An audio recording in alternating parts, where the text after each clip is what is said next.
I would say that as a young man, like I believed the things that I think the feminist movement tells men, like that it's really just about equality, that like about fairness and things like that, and things that seem reasonable. If you're not paying attention and you're not like looking at the subtext of what's going on, and you're not like considering the possibility that human nature exists and things are set up a certain way for a reason, then it seems like, well, yeah, well, of course they should be able to do whatever they want, whatever. And so, I would have described myself in that way. Like I said, I wasn't like an ideological activist or anything. I've always been interested in sexuality and gender.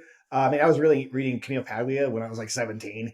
I was reading all these kind of higher end things that kind of influenced me over time.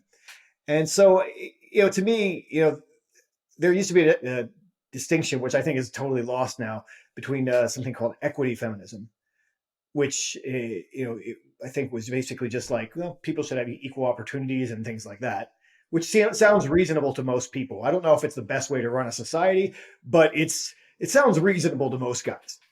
And that's where they'll defend feminism, and then it's evolved into something far beyond that. And now it's not. Now feminism is kind of crushed under like gender theory and all kinds of stuff, so that we don't even hear about feminism anymore. We just hear about like people who want to change their bodies, like transhumanism. So but that was really my perspective at the time. Probably I was like, and I always thought, and I still believe this, but from a different perspective. I always thought that one of the biggest moves that human society has ever tried to make is giving women political power, because that's never happened in all of human history. That's not been a thing.